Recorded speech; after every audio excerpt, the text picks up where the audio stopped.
very old church in a very, very old building.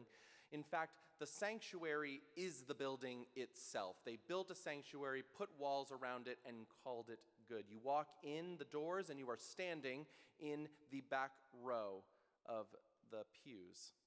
There is a dirt floor basement and a low-ceilinged balcony where the choir robes are hung, and that's it. There isn't even plumbing. It is a quintessential New England country church, I think. All white on the inside with 3 large clear glass windows on either side and 1 modest stained glass window in front of you. The chancel is slightly raised and long, and the choir sits up there in a choir stall facing the congregation. It seats about 10 people. The congregation sits in white traditional box pews, and it seats about 200 people. 200 people when the sanctuary was built. We were different sizes then, so it's probably a little bit less than that. The thing about churches is they are built for a purpose. They aren't built purely because we love to build beautiful things, but churches are there to do something, to host a community of God in the worship of God. And so therefore, periodically throughout time, something needs to change because the needs change, the ideas change of the people who worship there. And that was the case for my little country church when I was maybe about 6 or 7 years old. I can't quite nail it down. We had our own little capital campaign because ideas were changing, people were changing, and new things were needed. We wanted to change the way that the chancel looked, make it lower and wider. We wanted to take out the choir stall so that people could freely arrange themselves up front. Frankly, we needed more storage too, so we needed to build some of that. And one of the things that had changed in people, their ideas, their thoughts, was they decided that they really needed a dependable and efficient heating system for this church through the main winters. That was the big ticket item, in all honesty, was the new furnace. And we got there, and construction began, and they went down to build, or put in, I should say, the furnace in the basement. But the problem was it was a very old basement, a very small basement, a dirt floor basement. And they make furnaces pretty big now. So they needed more room. So they started to dig. And I'm pretty confident that an engineer and an architect were consulted before shovels went into the ground, but it also would not surprise me if Dwight in the congregation, who was an engineer, took a look at it, and my father, who was a carpenter, said, yeah, this should be fine. Let's just start digging. This should be fine. So they start digging through the dirt floor. And as they're going, if you've ever been in a dirt floor basement, you know that it is packed. It is hard to get through. And so they're digging, and someone, while they're digging, hits something hard, a rock. They found other rocks while they were doing this. And so they started to dig around it painstakingly so they could lift it out like all the others. But as they dug, they started to surface something that was not a rock, clearly, and not made of stone either. They found a handle. And so they kept digging, and what they found buried there in this one spot, and they pulled it out, was a flagon, like a tall, handled pitcher with a lid, flagon. They'd found and slightly dented this thing. Very odd. It looked very nice, but very odd. They set it aside and they continued digging. And it wasn't long until, again, someone hit something hard. Clang. They investigated. It was not a rock, but this time it was a plate, a big plate, like this big, that had been buried there. It's very strange. They set it aside and they continued digging, and then they found, again, clang, something else, and they found buried there a chalice. Very curious. Very odd thing to find buried in the dirt of a church. And they brought them up into the light, and they discovered that not only were these things like metal objects, but they were in fact silver. What they had discovered, buried in the dirt, was the original communion set for this church, our church, the church that we had grown up in, that had vanished at some point through history, did not know where it had gone to, for reasons unknown, intentionally buried in the basement of the building. The church historian was called.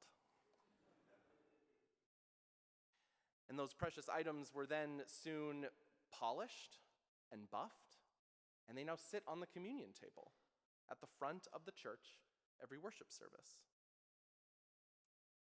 When we think and talk about change, we often do so in a line, that is, linear time. That change is something that happens on your way to a point forward in the story that includes things that are yet to be made, yet to be invented, yet to spring up and be lived into. And this is what makes change such a terrible antagonist. It is hardwired that the change has this built-in anxiety and worry, the fear of the unknown. Our joints lock up, our imagination starts to fail, we lose our flexibility and our breathability because the unknown is out there while we are here. When we think of change as linear, from the known present into the unknown future, it leaves us a little lost and a little adrift, having to rely on other things that are hard to put our hands on. And we are left bereft of our best qualities of creativity and adaptation, only fixed on that which we cannot see, which we cannot plan for, that we cannot anticipate. Change points into a future of unknown, and why on earth would we want to go there when we are right here? And here is good and secure, and we know it. Here I know who I am. Here I know the work that I have to do. Here I know how to unlock the locks, how to tinker with the gears, and where precisely to kick the engine in order to get it sputtering and living again. Why on earth would I want to risk all of that for something that is hidden in the cloud of the future? This is also the central anxiety swirling around the people that Paul is writing to in Romans.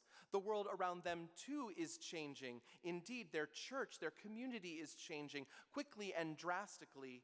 You do remember that the church was not the church as we would know it, but merely this collection of believers and seekers come to follow this one called Christ in a way that was, for as many of them were concerned, was a sect of Judaism, a branch of it. This was not something new. This wasn't a new religion. It was Judaism, with an asterisk at the end, referencing you to the Gospels. So as more and more of those Gentiles, that is non-Jews, came to join and follow and belong, and the tensions began to mount between the Jewish and the non-Jewish followers of Jesus, they come to confront this change in their community.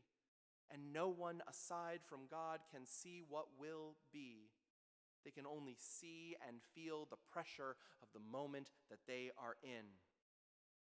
Because, remember, the lie that anxiety tells us is that, like time, change moves in a straight line with the past behind and the future, the thing in the future, unknown.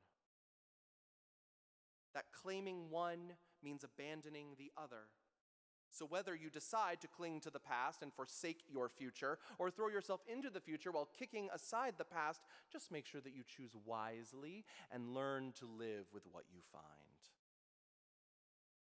When the truth that we know and we live every day is that while time moves in one direction, we do not.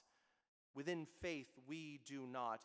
We are a people with the gifts of the past and the hope of the future who take these two things and turn them into right here, right now, birthing and being born all at once.